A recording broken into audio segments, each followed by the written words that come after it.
Quand j'étais enfant, j'aurais vraiment voulu être une fille, parce que j'avais l'impression que si j'avais été une fille, j'aurais été beaucoup mieux accepté dans ce que j'étais.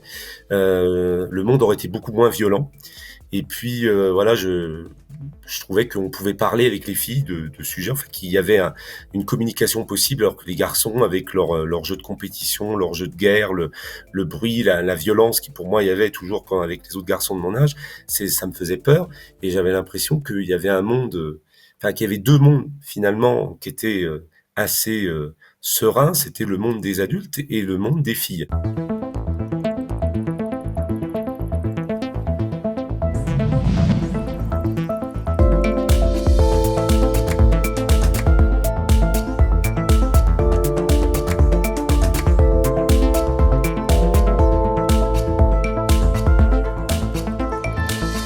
J'ai une petite pensée par rapport à ta réponse, la réponse que tu viens de me faire. J'ai une petite pensée pour Fabrice Michaud qui dit justement que pour les hauts potentiels, selon lui, on est à la fois introverti et extraverti, et que en fait, généralement, on ne se connaît que d'une face et pas de l'autre avant de savoir qu'on est haut potentiel.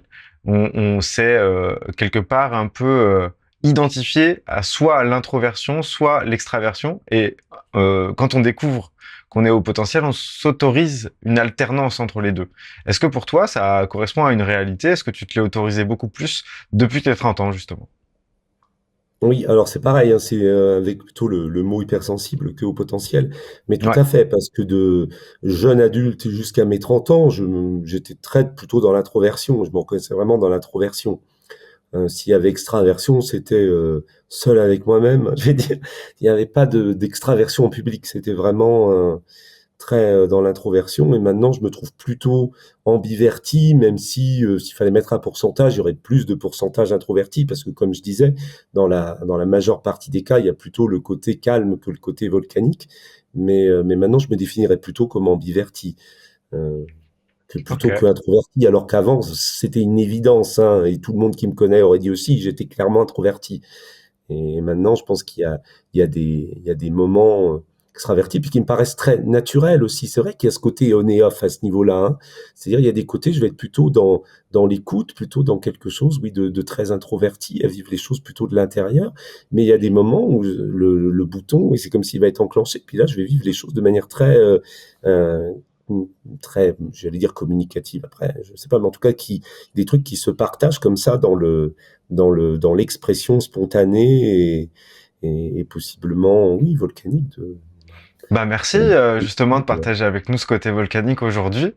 Et je me demande, est-ce que tu ressens encore aujourd'hui une porosité avec les humains qui t'entourent? Et si oui, bah, comment tu pourrais nous l'expliquer, cette porosité aux autres? Une grande question, ça.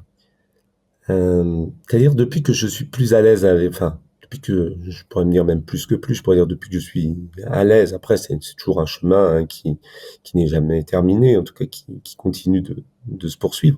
Mais depuis que je suis à l'aise avec moi et que je m'accepte comme je suis, cette porosité, elle est moins, ah, elle, c'est plus quelque chose dans lequel je me perds. On- enfin, Enfin, pas jusqu'à certes, pas jusqu'à un point en tout cas où ça pourrait être dangereux ou délétère. Mais je peux la ressentir toujours, oui, assez, assez facilement. Mais c'est pas, il y a des choses que j'aimerais nuancer en fait sur cette question-là parce que il y a des fois aussi certaines choses dans des groupes où je vais me sentir peut-être des fois ainsi imperméable à ce qui se passe. Donc c'est très différent dans les contextes.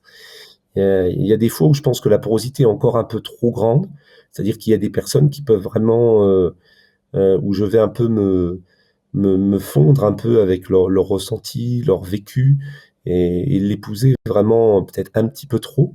Mais il y a des fois aussi des contextes où dans des groupes, je suis un peu imperméable à un peu ce qui se passe, si ça ne me touche pas ou si c'est quelque chose dont je ne comprends pas vraiment les ressorts, on va dire, je peux au contraire être assez, avoir un isolement assez, assez, j'allais dire efficace. Je sais pas si efficace parce que je cherche pas l'efficacité, mais assez fort aussi. Donc ça dépend vraiment des contextes.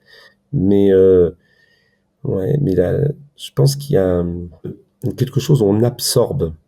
Enfin, moi, j'ai toujours vécu un peu ça, et c'est pour ça que quand j'ai commencé à avoir beaucoup le besoin d'écrire et d'écrire et d'écrire beaucoup, c'est ça, parce que j'ai toujours l'impression que sinon tout le reste du temps, j'absorbais ce qu'il y avait, et puis du coup, ouais, il y avait plein de choses qui étaient pas forcément à moi, dont je savais pas quoi faire, et en plus avec lesquelles je me sentais très impuissant, parce que j'absorbais, mais j'avais pas la capacité de pouvoir agir sur les situations, de pouvoir ne serait-ce que réagir, ou même rendre quelque chose, ou faire rebondir. Et puis après, justement, bah, je prenais une feuille et un stylo, et là, je sentais un espace de liberté infini, et vraiment, je pouvais créer avec ce qui avait été absorbé, je pouvais restituer, je pouvais répondre, je pouvais renvoyer, enfin, je pouvais faire vraiment plein de choses, mais l'espace de liberté, c'était vraiment à l'écriture, et là, ça me permettait de me réapproprier, on va dire, mon identité, au-delà de cette porosité dans laquelle je pouvais me perdre vraiment. Bah, c'est l'écriture a été très déterminante pour éviter de se perdre. Ça rejoint beaucoup ce qu'on échangeait juste avant avec l'introversion et l'extraversion finalement. C'est les informations te parviennent, au bout d'un moment, il y a des choses qui doivent ressortir, et donc l'image du volcan était pas trop mal choisie.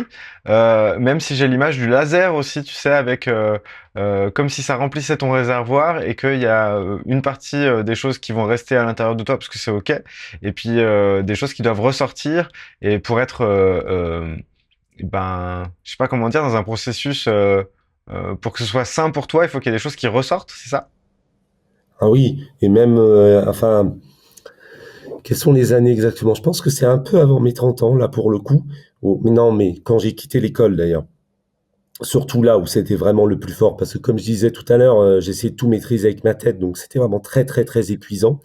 Et en plus, comme je voulais pas du tout écouter mon corps, parce que pour moi, il n'existait pas. C'était comme si c'était un hologramme, ou je sais pas, j'étais un cerveau sur pattes, donc mon corps, pour moi, ça n'avait aucune importance, vraiment. Donc au bout d'un moment, il finissait par être vraiment très, très, très épuisé. Et il a fallu que, c'était à un tel point que, par exemple, bah, maintenant, on me trouve plutôt grand.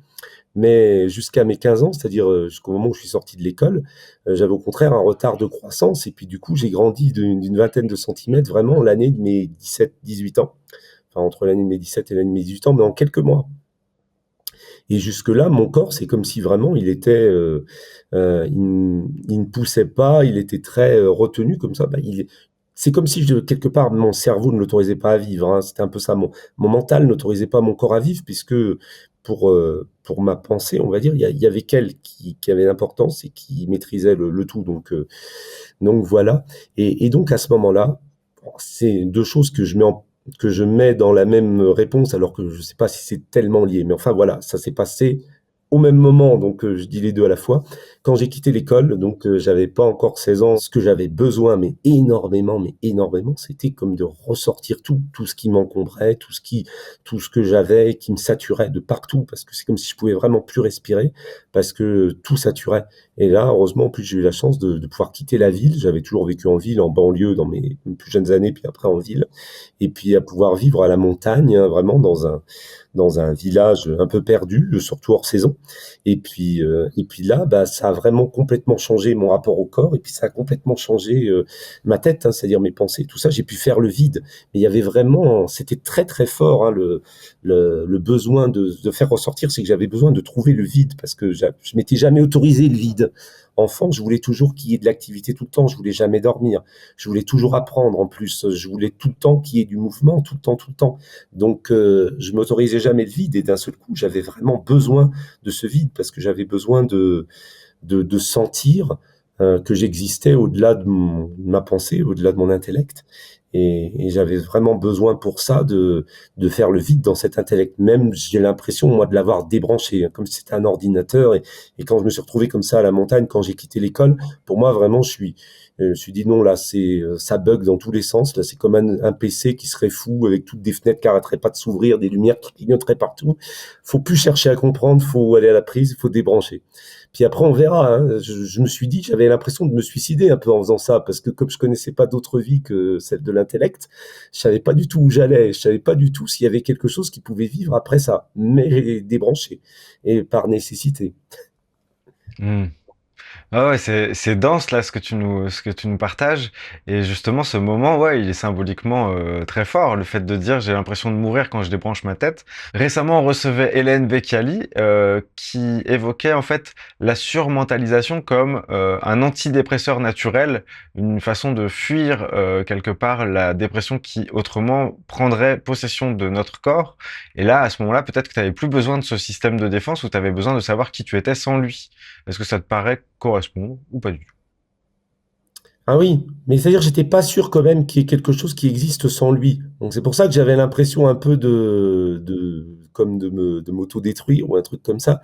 Mais j'avais vraiment besoin de ça. Mais sauf que je savais pas. Tout ce qu'il y a eu, c'est dans l'urgence, il fallait arrêter tout parce que de toute façon, ça devenait fou, quoi. C'est comme si vraiment il y avait tellement surchauffe que de toute façon, ça allait claquer. Donc voilà, c'était salvateur, l'instinct de survie un peu. Mais derrière, il n'y avait pas une conscientisation de trouver quelque chose qui vivrait sans lui, parce que je savais pas du tout ce qu'il pouvait y avoir. Et j'étais vraiment pas sûr qu'il y ait quelque chose, parce que tout ce que je connaissais, c'était effectivement la surmentalisation, le truc de. En plus, comme je disais, il y avait jamais de repos, parce que je faisais tout le temps des cauchemars jusqu'à ce moment-là. En plus, au moment où j'ai débranché, j'ai commencé à faire d'autres types de rêves. Au contraire, des rêves conscients, des rêves très calmes, des rêves qui n'avaient plus rien à voir. Mais jusque-là, c'était que des cauchemars, donc c'était pas du tout du repos, le sommeil pour moi, c'était encore du stress. Donc c'était arrivé à un point de surchauffe et de saturation assez extrême. Ok. Ouais, j'ai une question pour toi qui n'a rien à voir avec ce qu'on vient d'échanger. C'est pour ça que bah, des fois ça coupe. C'est comme ça. T'as écrit un ouvrage sur ta vie, itinéraire d'un haut potentiel sensible. Voilà. Et donc dans cet ouvrage, tu évoques beaucoup des étapes de ta vie. Alors ce qu'on peut dire, c'est que c'est riche. Je sais que tu en as déjà beaucoup parlé dans les échanges que tu as eus en interview, en tout cas vidéo. Et puis dans cet ouvrage-là, on peut retrouver tout ton parcours de vie. Mais juste, bah, je me permets d'évoquer pêle-mêle sans vouloir manquer de respect à ton parcours, mais justement, on peut aller le consulter dans cet ouvrage que tu as écrit toi-même. Et là-dessus, bah voilà, t'es juste avec ce que tu as vécu. Mais il y a énormément de choses qui ressemblent à une collection des termes qu'on connaît aujourd'hui. Il y a un burn-out, il y a une immersion dans une secte, il y a du harcèlement scolaire, il y a énormément de choses en fait qui sont des mots qui aujourd'hui sont beaucoup plus vivants qu'à l'époque où tu les as vécus. En fait, finalement, j'ai l'impression que tu as beaucoup. C'est comme si tu étais un prototype de ce qui aujourd'hui est en train de sortir. Il y a quelque chose comme ça. Et je me demandais le rapport à l'autre là-dedans, vu qu'il y a eu énormément de choses qui sont violentes quand même. Le burn-out, c'est violent. Le harcèlement scolaire aussi.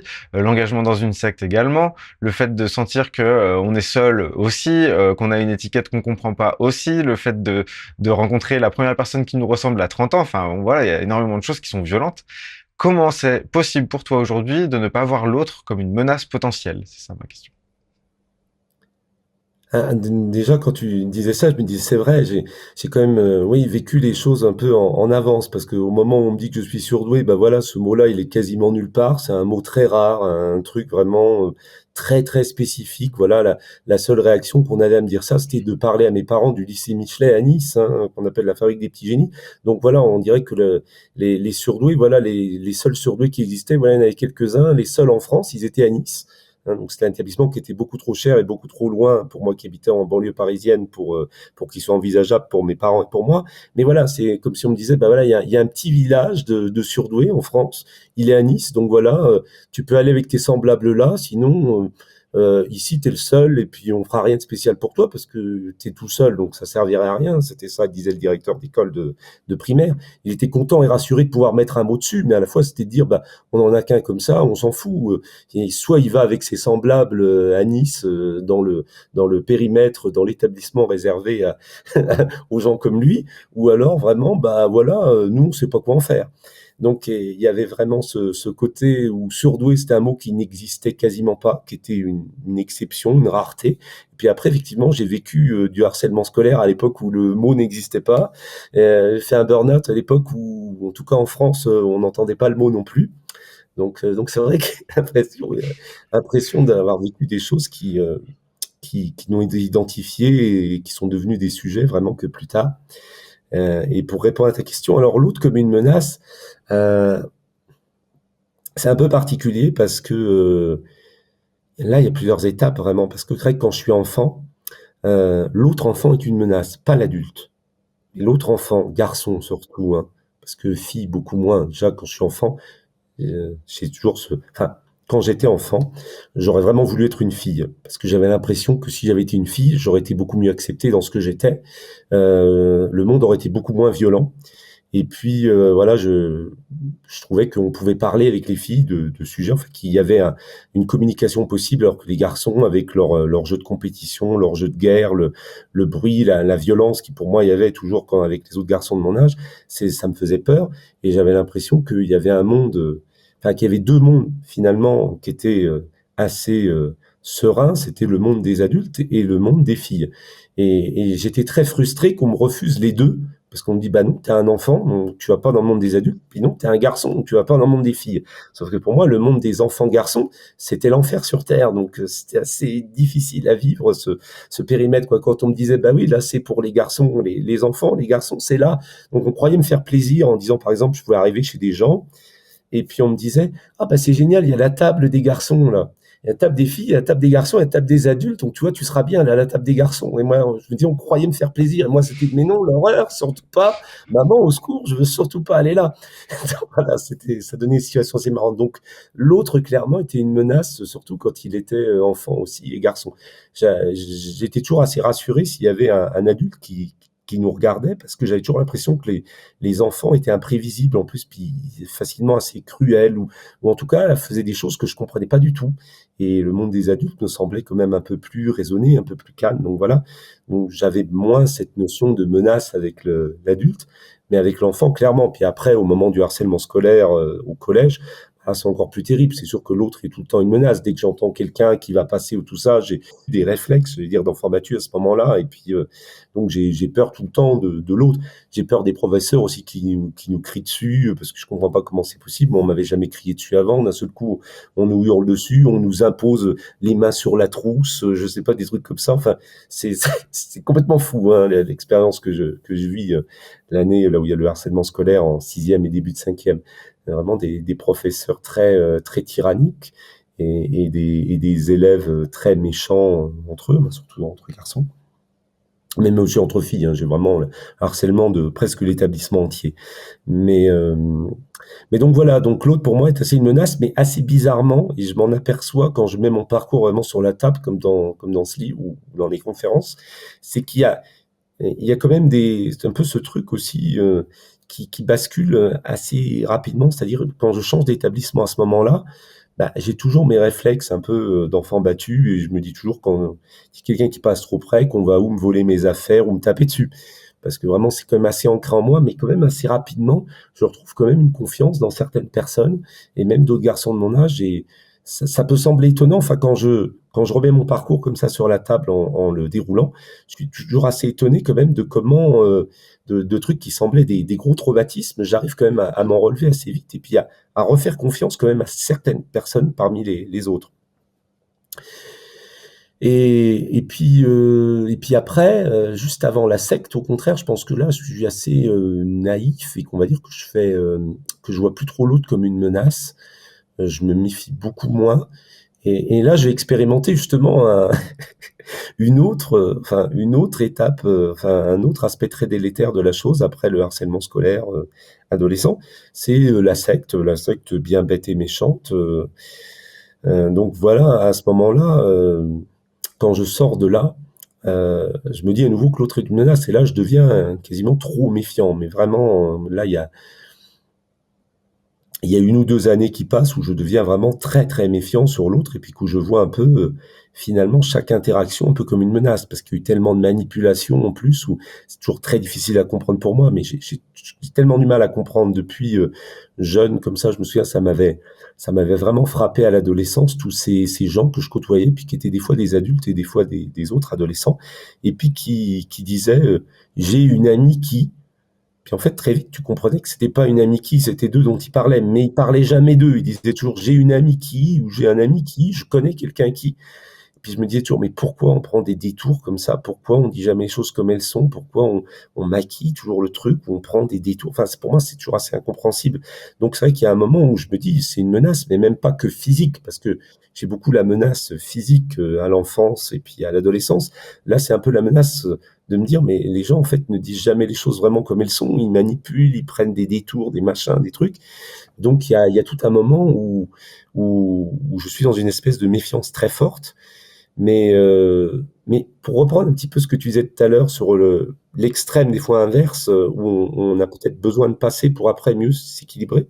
En tout cas, c'est un côté où ça serait pas très, enfin où ça serait plutôt positif sur le à moyen terme, on va dire, pour dans l'évolution, dans le parcours, parce que ça permet peut-être des fois de rééquilibrer les choses, parce qu'après cette phase-là, bon après avec la découverte de l'hypersensibilité et puis avec l'accueil de moi-même qui a changé tout à fait mon rapport aux autres.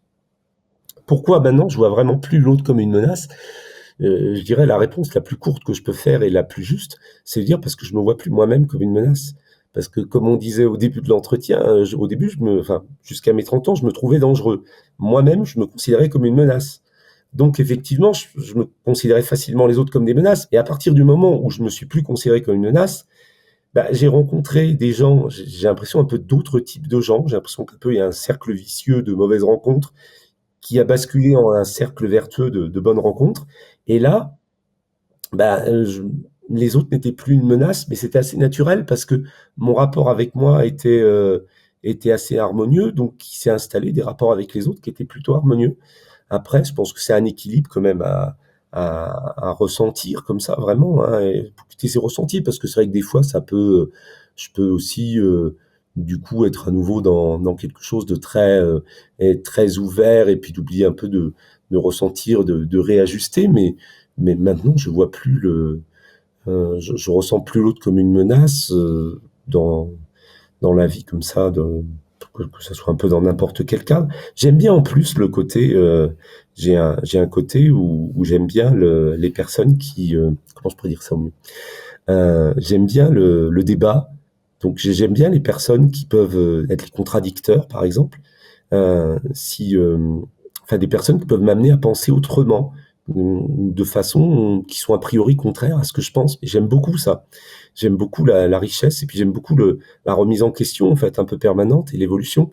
Après, ce qui est dommage, c'est que souvent quand je rencontre des contradicteurs, bah, ça donne pas le côté constructif que je peux y trouver. Ce sont des gens souvent qui sont dans l'opposition pour être dans l'opposition et donc c'est un peu stérile et ça apporte pas le débat ou la remise en question que j'aimerais. Donc même là, je trouve des limites que je trouve un peu dommage parce qu'a priori, je vais plutôt, enfin, a priori, j'apprécie plutôt quelqu'un qui va me donner une vision aux antipodes des fois de celle que j'ai que quelqu'un qui va abonder dans ma vision. Enfin, je trouve que des fois ça peut être plus intéressant, mais après faut que cette personne soit ouverte au débat et pas figée sur des positions comme c'est souvent le cas ou être vraiment juste dans l'opposition parce qu'elle aime être dans l'opposition et puis peu importe, elle va garder ça même en toute mauvaise foi parce qu'elle veut à tout prix être dans l'opposition ou dans la contradiction.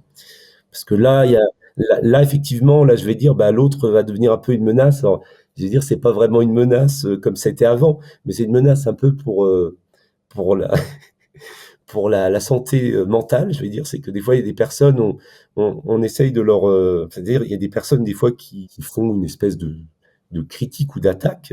Puis je vais me dire, oh bah chic, voilà, on va pouvoir parler, on va pouvoir ouvrir un débat. Puis en fait, on se rend compte que non, parce qu'en fait, la personne, elle a décidé que quoi que tu dises, elle dit de l'autre côté, même quitte à se contredire elle-même par rapport à ce qu'elle disait au début.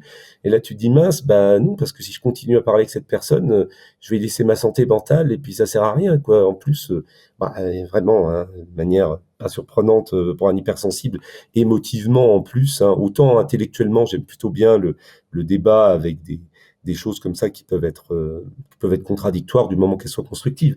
Mais autant émotionnellement, surtout si c'est quelqu'un qui attaque pour attaquer, bah, je vais très mal le vivre émotionnellement, physiquement.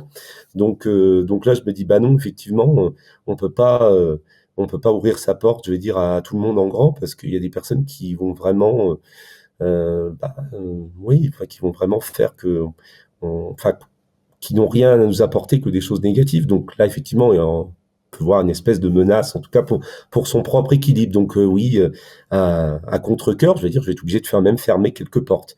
Mais sinon, sinon, je vois pas l'autre comme une menace. Au contraire, je vois l'autre comme une, un cadeau. Un cadeau d'une rencontre possible. Ce que je dis souvent, c'est on vit souvent dans ces projections, on vit souvent dans quelque chose qu'on imagine ou qu'on voilà qu'on croit. Et puis, j'aime beaucoup ces moments où on va rencontrer quelqu'un dans un instant de vérité, où on va se laisser cueillir, on va se laisser surprendre, et puis on va se rencontrer et échanger dans un, dans une vérité, dans une sensibilité qui est celle de ce qu'on est, sans qu'on essaye de la façonner d'une façon ou d'une autre, et sans qu'on soit dans un cadre, quoi, qu'on soit vraiment juste qui on est à ce moment-là, avec la personne telle qu'elle est à ce moment-là.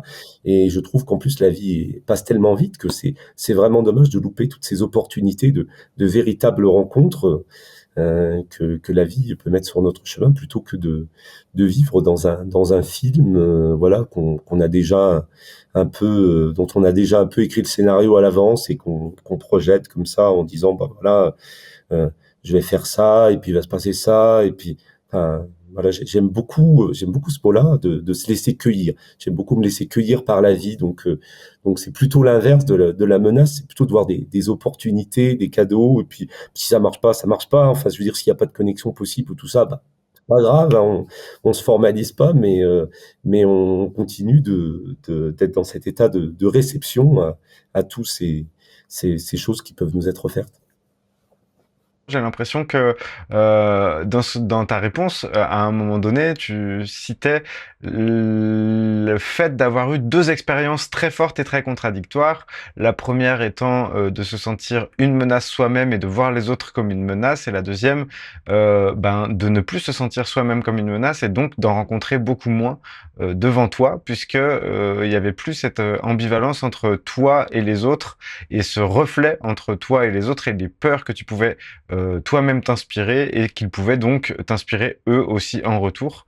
Donc je trouve que ça souligne la force en fait du point de vue, du changement de point de vue. C'est-à-dire que la vie est différente avec le point de vue qui change. Et donc là, tu témoignes de ça, et je trouve que c'est une super clé, même si c'est souvent très délicat de s'en saisir quand on est au milieu d'un truc qui nous paraît monolithique et nous écraser en même temps.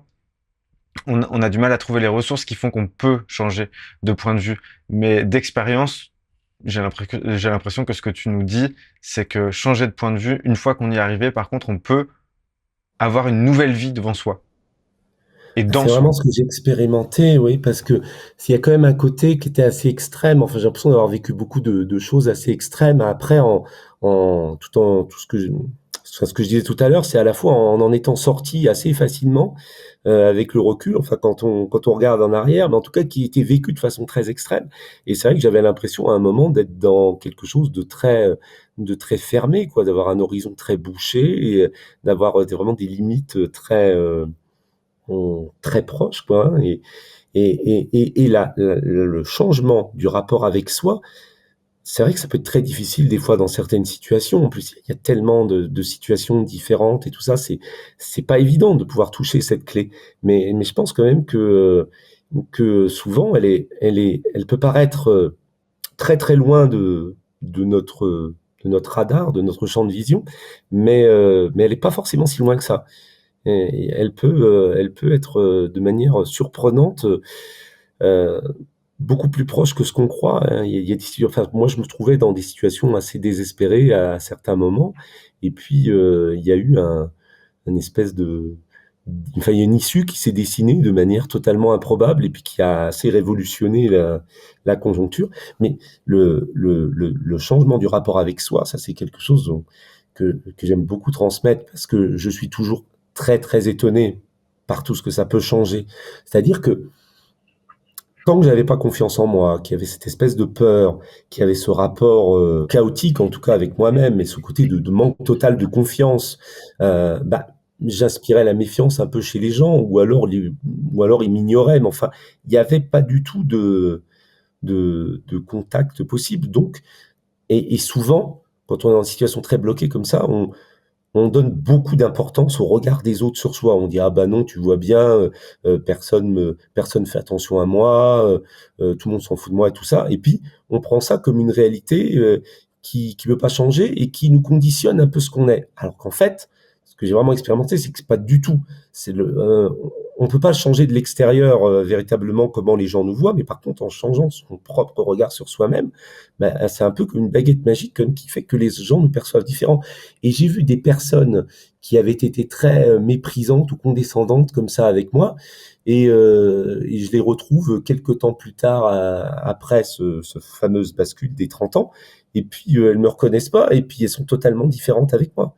C'est pas elles qui ont changé, c'est moi qui ai changé, mais j'ai pas changé vraiment. Enfin, je sais pas, mais j'ai changé d'une manière qui est pas, comment on va dire. Enfin, je veux dire, j'ai pas pressé sur un bouton, j'ai pas changé mon comportement avec elles. Je me suis pas dit tiens, je vais être comme ça et comme ça. Non, c'est juste naturellement. La seule chose qui a changé, c'est la façon dont moi je m'appréhende moi-même et où je m'autorise et où je me fais confiance. Mais ça peut vraiment tout changer hein, dans un ouais, dans un rapport à l'autre. Et souvent, on a tendance, alors surtout, je pense à l'adolescence, parce que souvent j'ai des adolescents en mal-être qui se font toujours tout un tableau très très noir de leur personne qui est conditionné par l'image que les autres adolescents ont d'eux et tout ça, ou leur réputation, ou je sais pas quoi, et alors que bah, c'est quelque chose qui n'a pas vraiment d'existence en soi, je vais dire, parce que c'est souvent qu'un miroir de la propre mauvaise estime de soi qu'on peut avoir. Alors après, bien sûr, ce qu'on peut capter des autres bah, va renforcer, mais alors dans ce cas-là, c'est vraiment le cercle vicieux. Et on se renforce, mais je pense quand même qu'on a toujours la clé. Alors après, elle peut être très difficile à trouver. Enfin, il peut y avoir vraiment plein de choses qui font que ça peut être très compliqué de toucher ça, mais il y a toujours une clé quelque part, je pense, pour changer les choses et pour les faire basculer d'une manière vraiment positive, enfin. La vie est assez bien faite en général on va avoir le choix de refuser plusieurs fois les opportunités de se rencontrer et à des moments on n'a pas le choix et on est au pied de son propre mur d'une certaine façon. Alors peut-être que ce que je dis est présomptueux et correspond pas à toutes les expériences. En tout cas, ce que j'en saisis moi, c'est que c'est comme si à l'intérieur de la vie, il pouvait y avoir des expériences de la mort qui n'est pas la mort concrète qu'on connaît avec justement ben, par exemple celle de Christian Bobin aujourd'hui. Là, c'est bon, il est parti, même s'il va rester d'une certaine manière. Mais des expériences qui s'approchent de la mort de façon symbolique et de façon très variée. C'est-à-dire que tout à l'heure, tu l'as cité pour ton histoire à toi, tu as eu l'impression de mourir à toi-même en laissant ta tête se taire pour laisser place au corps et au vide. C'est ça que tu nous as dit. Et dans ce changement-là, il y avait comme une mort symbolique. Et je crois que ce que tu dis est très juste, c'est-à-dire que il y a des périodes où on va sentir des cercles vertueux qui vont se confirmer et ça va faire monter un petit peu les choses de cette manière-là. Et puis il y a des moments où on est sur quelque chose de plutôt descendant qui se confirme lui-même, donc qui s'alourdit en fait, ou qui s'allège suivant la dynamique. Et c'est accepter de mourir à un équilibre auquel on croit. Donc on se dit, j'ai une vision du monde en particulier. Ma grille de lecture du monde, c'est ça, et je la confirme, je la confirme, je la confirme. C'est à cause de, c'est parce que il faudrait qu'on, il y a qu'à, faut qu'on, tu vois, c'est ce genre de truc. Et tu peux pas nier que.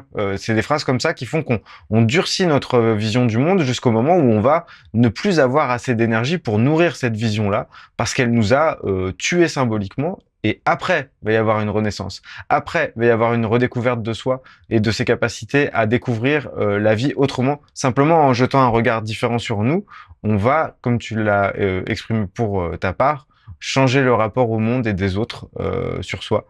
Et on va danser dans une autre grille de lecture, et ainsi de suite. Est-ce que tu rejoins cette vision-là? Est-ce que c'est Ah, trop tout à abstrait fait, comme je le oui. balance? Ah, tout à fait, non, je trouve que c'est très bien dit.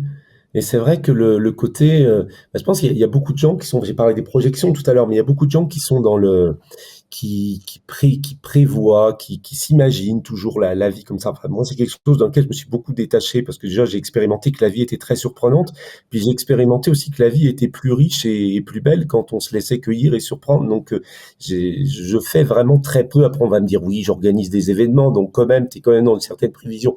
Oui, bien sûr, mais je vais pas quand même me m'attendre spécialement à un déroulé comme ça à l'avance. On a vu surtout ces dernières années que les choses pouvaient vraiment tourner d'une manière que personne n'avait anticipé. Et la vie comme ça est très surprenante. Et c'est vrai, ne pas avoir peur de laisser les choses mourir quelque part. parce que effectivement, j'ai expérimenté ça. Je trouve que tu l'as très bien dit. C'est que, bah, comme ce que je disais par rapport à l'expérience du vide, souvent, quand on fait le vide ou que vraiment on lâche quelque chose, alors on peut avoir l'impression qu'il y a quelque chose qui, qui va vraiment à son point final, et puis ça peut faire peur. Mais souvent, au-delà de cette peur, bah, il y a quelque chose de, oui, qui va renaître et quelque chose de beaucoup mieux qui va renaître. Mais souvent, enfin, j'ai souvent cette impression-là, puis encore plus peut-être avec d'autres personnes comme ça, avec que je côtoie, c'est que souvent, les choses qui nous font très peur, bah, en fait, si on arrive à leur faire face, bah, il y a quelque chose qui nous veut beaucoup de bien derrière.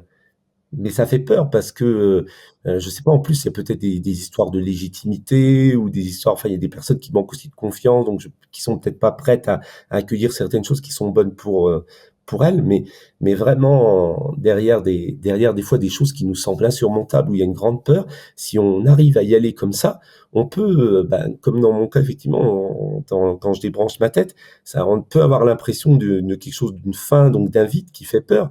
Et moi, le vide, il me fait vraiment pas peur. Quand j'entends beaucoup de gens dire qu'ils ont peur du vide, moi, ça me fait vraiment pas peur, le vide, parce que je sais que le vide, enfin, moi, j'y vois déjà de la pureté dans le vide, donc il y a quelque chose que je trouve très dégagé. Et en plus, je sais que de ce vide, il va se remplir quelque chose. Si ce qui était là me plaisait pas, ben, j'aurais pas peur du tout du vide. Au contraire, je vais dire plutôt, c'est bien de faire le vide, parce qu'après, il va renaître quelque chose qui me plaira sans doute davantage. Donc, il y a cette chose de ne pas avoir peur finalement du vide, et puis de laisser mourir certaines choses, en tout cas aussi. Ouais, enfin, je trouve vraiment très bien comme tu l'as dit. Et puis, mais c'est vrai, ce truc de la peur, c'est vrai que cette peur, c'est quand même quelque chose qui est très handicapant. Puis c'est vrai qu'on dit souvent il y a l'amour et la peur. Bah, c'est vrai que j'essaye de, bien sûr, hein, on va dire ça paraît vraiment un choix évident, hein, comme dirait Pierre Palmade, mais le côté choisir l'amour plutôt que la peur, mais toujours se rappeler en fait quand on a une peur que c'est pas forcément aussi que, enfin, c'est pas forcément qu'il y ait danger. C'est juste qu'il y a une appréhension ou quelque chose, des fois, parce que des fois aussi, j'ai expérimenté ça, c'est des fois, il y a du stress positif. Il y a quelque chose comme ça qui peut nous, enfin, moi, par exemple, quand il y a quelque chose qui me fait vraiment très plaisir, qui fait une excitation, bah, on peut avoir l'impression que ça me stresse beaucoup. Mais en fait, non, c'est pas que ça me stresse beaucoup, mais d'extérieur, effectivement, c'est pareil. Je vais trembler, je vais avoir le cœur au bord des lèvres, on va me dire: «Oh là là, tu es en panique, tu stresses». Mais non, non, non, c'est plutôt positif. Et là, c'est pareil. Des fois, il y a des choses qu'on peut avoir l'impression, heu, qu'il y a un danger, que ça nous fait peur. Mais en fait, c'est pas la peur qu'on ressent, c'est un peu quelque part une émotion très forte, parce qu'il y a quelque chose de très excitant au bout. Et puis, pas avoir peur, justement, enfin, être dans une certaine ouverture d'aller jusqu'au bout pour voir ce qui se passe. Je trouve ça très bien, la curiosité quand même. Enfin, plutôt que d'être des fois dans un cycle dont on se plaint en plus, on a l'impression que bah voilà, ça ronronne, qu'on est dans un truc comme ça qui avance pas, bah, de pas hésiter à. C'est un peu comme on a le dessin qu'on a souvent vu là, du poisson qui saute de son bocal pour aller dans un autre. Et voilà, de d'oser comme ça explorer quelque chose, avoir la curiosité de sortir un peu de ce qu'on connaît pour voir d'autres choses. Après, ça nous convient pas, mais ça vaut souvent le coup quand même d'essayer. Et puis de l'inconnu, je sais que ça fait peur, mais pourtant ça peut vraiment être très gratifiant de l'expérimenter. Mm. Bah oui, bah c'est pas moi qui vais te contredire là-dessus. La curiosité, c'est ce par quoi on commence et on finit ces entretiens. C'est un petit peu notre leitmotiv. C'est ce qui nous sert de carburant pour les échanges, entre autres, qu'on a sur cette chaîne. Et c'est ce qui nous paraît être le truc le plus joyeux auquel se raccrocher. Et j'ai envie d'ajouter à ce que tu viens de dire que, en fait, c'est l'identification qui sclérose souvent. C'est-à-dire que, évidemment, qu'on est obligé de se prendre pour quelqu'un. Évidemment qu'on est obligé régulièrement de dire qui on est et d'exclure des choses au profit d'autres choses pour se définir, etc. Mais j'ai l'impression que oui, au bout d'un moment, on est identifié à une version de soi qui n'est plus d'actualité, mais dont on veut garder le bénéfice parce qu'on connaît ces zones de confort, on connaît, même si ce sont des zones de confort qui sont douloureuses, on va pouvoir y être suffisamment habitué pour savoir ce qui va se passer. Et la peur que tu évoques, c'est la peur de ne plus être identifié à cette version de soi et à ce que ça fait des autres, parce que à des moments, on peut être vachement confortable à l'endroit où nous, on s'identifie à quelqu'un à qui il arrive plein de merde, et tous les autres qui nous entourent sont des gens qui peuvent potentiellement nous faire du mal, et on est très confortable avec ça finalement. Si jamais on va dans un certain degré d'honnêteté, on tombe sur soi en train de dire ouais, je sais ce qui va se passer. Les autres risquent de me la faire à l'envers, et moi je vais encore être le dindon de la farce. Et je sais ce que je fais quand je suis le dindon de la farce. Bah, je sais que je peux me plaindre, je sais que je peux récupérer de l'énergie auprès des gens qui ont l'habitude que j'arrive en leur disant tu sais pas ce qui m'est encore arrivé, tu sais pas que c'est encore sur ma gueule que c'est tombé. Et donc du coup on a beaucoup de soutiens qui dépendent du fait, les seuls soutiens qu'on a peut-être sont dépendants du fait qu'on se plaigne. Et donc du coup il y a toute une mécanique qui est en place, et la remettre en question l'identification de la vie qu'on s'est créée ou alors qu'on subit, tout dépend comment on éclaire les choses. Des fois c'est très difficile de renoncer à ça. Et ça, par contre, je peux me relier aisément à la douleur que c'est de laisser tomber ça, quel que soit l'équilibre en fait, parce que c'est un confort. Bref, j'ai une autre question à te poser qui est pas loin en fait finalement. C'est assez bien foutu mon histoire. Je suis content. C'est très court et pourtant c'est une vraie grosse question. C'est quoi pour toi l'ego?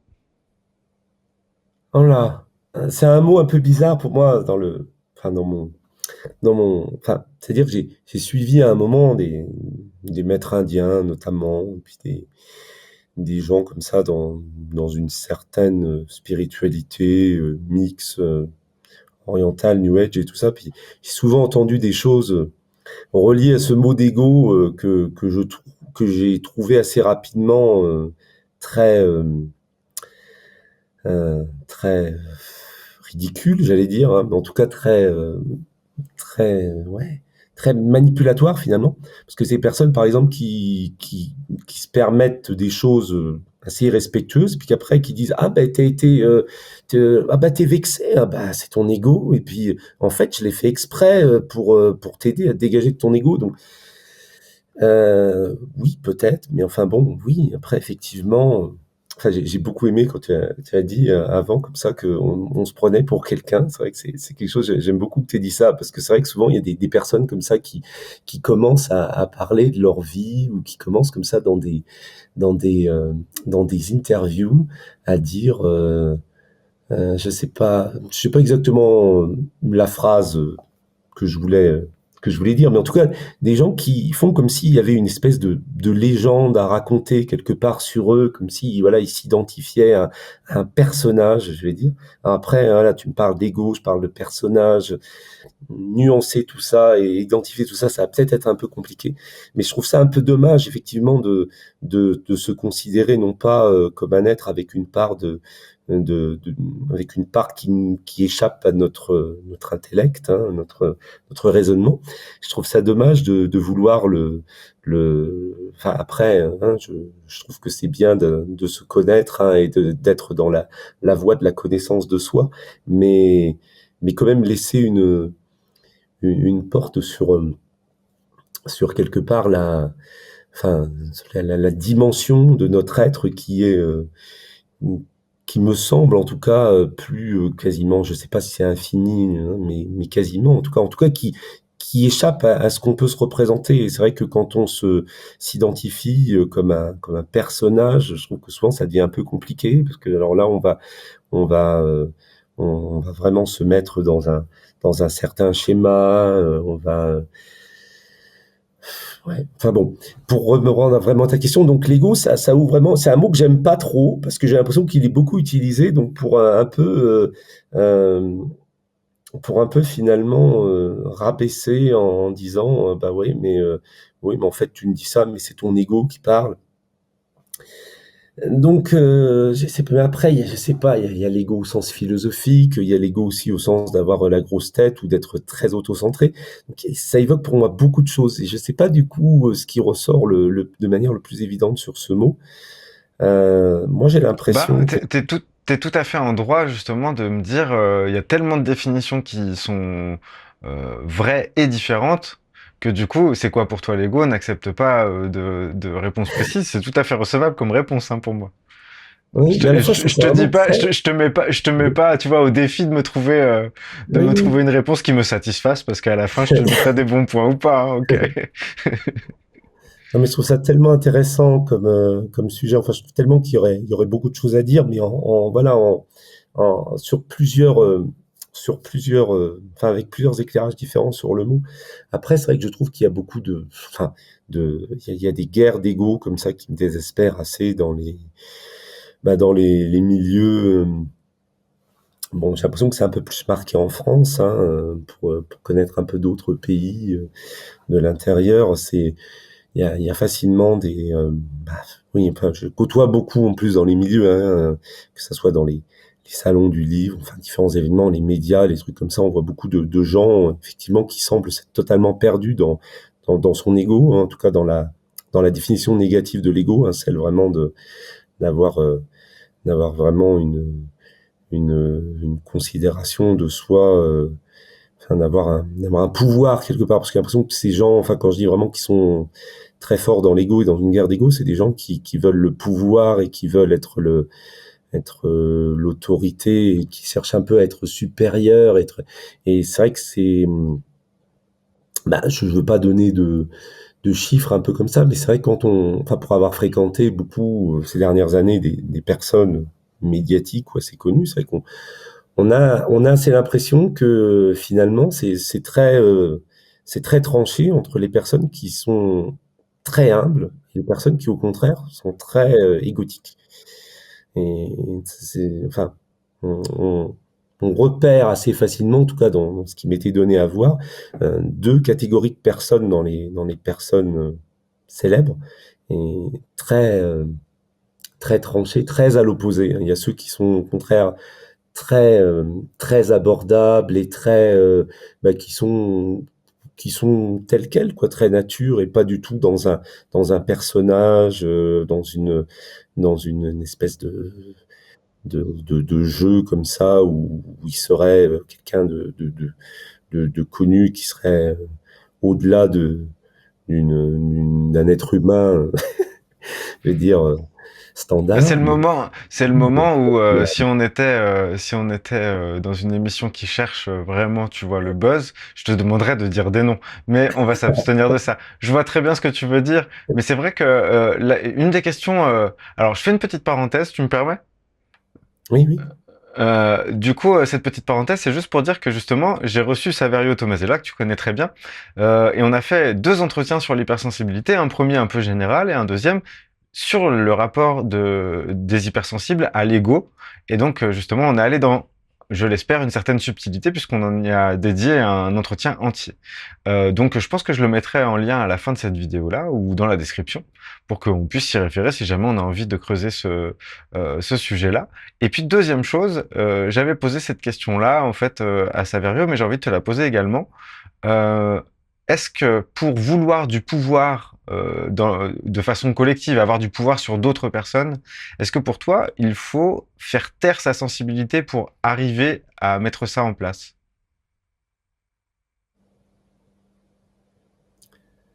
La question, c'est vraiment pour vouloir du pouvoir, est-ce qu'il faut faire taire 500? Est-ce que les personnes qui sont en place, c'est-à-dire par exemple ils sont ministres, ils sont présidents, ils sont PDG, ils sont, j'en sais rien moi. En fait, ils ont un pouvoir sur d'autres personnes où ils vont donner des ordres et avoir ces ordres auront des répercussions non seulement sur les gens qui vont les appliquer, mais en plus ça va déborder de l'organisme même. Est-ce que pour accepter d'avoir ce pouvoir-là sur d'autres personnes, il faut faire taire sa sensibilité d'une certaine manière pour toi? D'accord. Oui, parce que la notion de vouloir pouvoir me semblait un peu m'orienter un peu différemment, parce que je pense que si on veut du pouvoir, là, il y a vraiment un problème. Enfin, il y a un problème. Enfin, je veux dire, là, il y a vraiment de l'ego, justement, pour dire ça. Enfin, il y a vraiment quelque chose qui me paraît en tout cas être aux antipodes de la sensibilité, si vraiment on veut du pouvoir. Après, l'accepter, c'est autre chose. Alors, je pense qu'il y a plusieurs formes de pouvoir. Je pense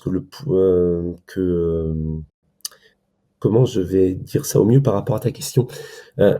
Pour accepter le pouvoir, je pense qu'au contraire, il faudrait être plutôt dans un ouais, enfin, il y a sensibilité, il y a la sienne, il y a celle des autres, peut-être un peu différent. Mais je trouverais ça vraiment dommage que pour accepter le pouvoir, il faille faire taire sa sensibilité. Et je conçois que ça puisse être plus simple à court terme, que ça semble être une solution de facilité. Je pense que sur le long terme, c'est pas du tout une bonne solution. Je pense que c'est pas du tout quelque chose qui amène du positif. Mais en tout cas, je comprends qu'on s'y sent plus ou moins contraint, parce qu'effectivement, la charge que peut représenter le pouvoir quand on l'accepte comme ça, et puis toute l'éducation qu'on a, même si je pense que c'est en train de changer, puis l'éducation spécialement qu'on donnait aux hommes et puis aux personnes comme ça qui avaient des responsabilités, c'était vraiment aux antipodes de la sensibilité, et puis c'était vraiment effectivement de faire taire sa sensibilité. Je pense que ce modèle, bah, on voit en plus qui mène pas dans le bon sens, hein, dans la bonne direction. Donc j'espère qu'on est en train de le réviser et je pense qu'il y a d'autres façons de le faire. Je pense que qu'il n'y a pas besoin de faire taire sa sensibilité. Après, c'est vrai que si notre sensibilité nous submerge, effectivement, dans ce cas-là, il faut alors, je vais prendre le soin de mots, surtout sinon Saverio va me dire non, non, pas ce mot-là, parce que ça serait un peu dommage de dire des mots qui soient Je t'en prie, assez en fait, on a vraiment le temps, donc je t'en prie. non, mais parce que j'aimerais dire un mot qui soit pas du tout dans la contradiction, c'est ça, parce que la sensibilité, elle est quand même à accueillir. Mais là, alors, tu vois, il venait des mots comme cadrer, gérer. Là, je me suis dit non, mais là, quand je dis Saverio, mais moi-même, après, je vais me gronder, hein. Parce que il s'agit pas vraiment de ça, mais il s'agit en tout cas de pas se laisser submerger, parce qu'effectivement, si on a une sensibilité qui nous submerge, pour accepter un pouvoir comme ça sur une organisation, ou sur une institution, ou sur une société, ou sur un groupe, quel qu'il soit, effectivement, on peut pas se permettre ça. Mais si on le vit de manière centrée, ajustée, enfin oui, donc qu'il y ait une justesse dedans, puis un équilibre. C'est ça, il faut que ça reste équilibré. Il faut que la sensibilité elle soit équilibrée et qu'on soit pas non plus centré sur sa propre sensibilité à soi, effectivement, mais bien conscient de l'intérêt général du groupe sur lequel on a un pouvoir. Donc, mais je trouve au contraire que c'est plutôt une sensibilité à développer, mais c'est une sensibilité plurielle à développer, vraiment de d'aller d'aller au-delà de l'empathie pure qui pourrait nous faire surréagir à certaines choses, que ça soit venant de nous ou venant de l'autre.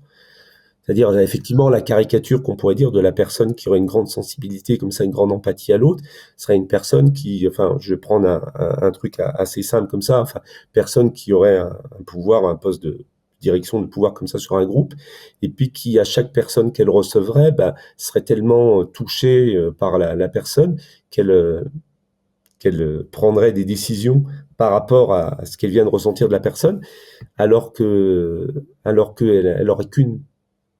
aurait qu'un seul côté, enfin une seule vision, une vision d'un seul côté. Là, je sais pas pourquoi j'allais dire les mots en anglais, c'est pour ça que j'ai une hésitation, mais alors je sais vraiment pas pourquoi du tout. Je sais pas, je crois que c'est Phil Collins, Jean-Claude Bob Van Saget, Damme, c'est toi? et puis voilà.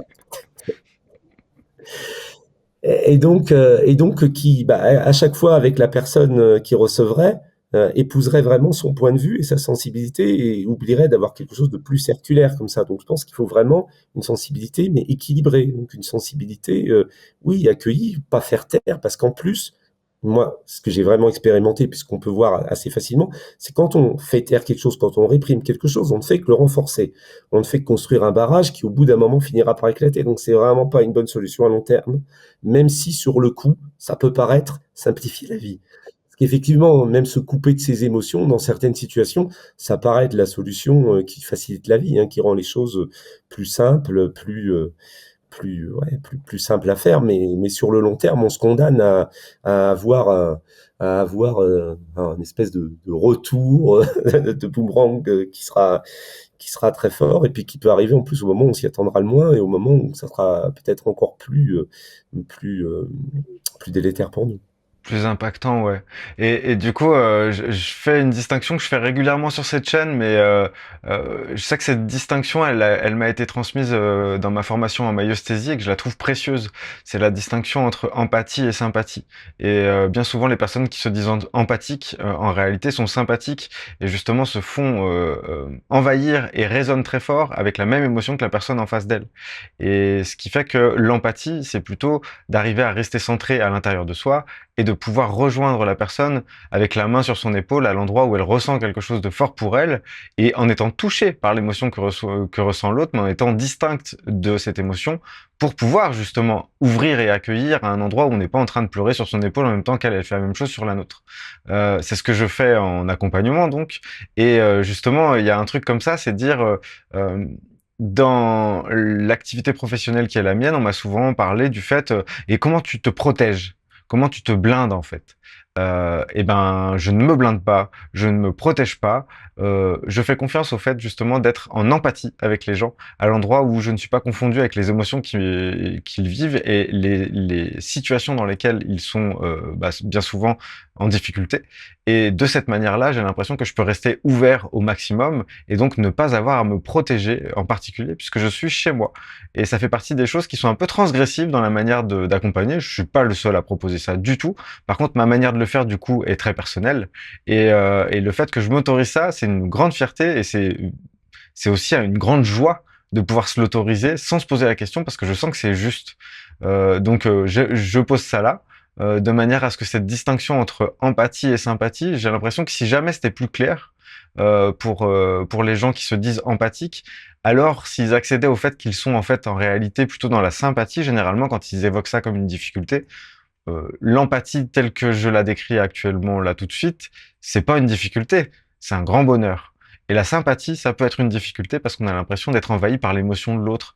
On a l'impression de quand on rentre dans un endroit de pas pouvoir rester chez soi.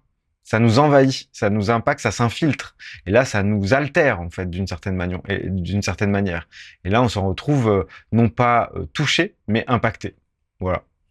Une petite rectification que j'avais envie de faire là tout de suite. Qu'est-ce que t'en penses de Ouais. ça?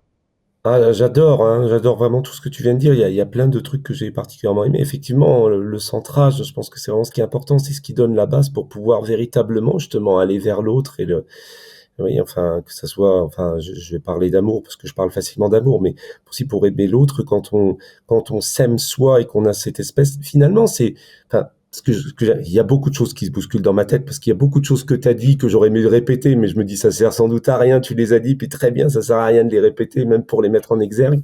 Mais je trouve finalement qu'il y a ce côté, l'ouverture, comme tu as dit, ça j'ai adoré, parce que je trouve que parce que moi aussi, on me demande souvent ça, mais comment tu fais pour te protéger? Une fois d'ailleurs en interview, c'est la première question qu'on m'a posée. Et je pense que je m'y attendais pas en plus, c'est que j'ai pas fait la meilleure réponse que j'aurais pu faire. C'est je trouve qu'il y a c'est l'ouverture quelque part, mais effectivement, il faut qu'il y ait le centrage, hein. Puis il faut qu'il y ait le respect de soi. Enfin, il faut être bien centré. Mais effectivement, je pense que c'est dans l'ouverture et dans l'amour qu'il y a la meilleure protection. Parce que si vous érigez un bouclier, un truc vraiment pour défendre, si vous vous attendez à des attaques, quelque part vous attirez des attaques.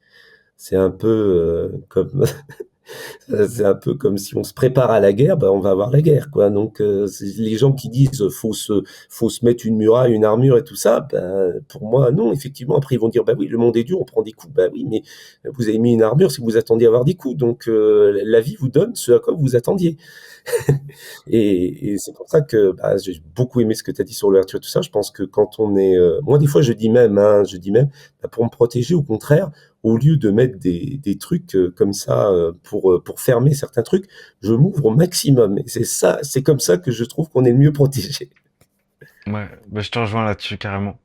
Carrément, et c'est une clé à l'intérieur de soi, mais ça sous-entend d'avoir une certaine assise déjà. Ça veut pas dire que, tu vois, je suis pas arrivé, je me considère pas comme étant arrivé nulle part. Je suis juste là où je suis, mais je sens une justesse à accompagner des gens dans des situations qui sont difficiles pour eux parce que j'arrive à faire ça, et je vois pas comment j'y arriverais différemment, parce que, à mon sens, en plus, quand tu te protèges, ça prend une partie de la communication qui est en train de se faire, puisque tu es en train de faire attention.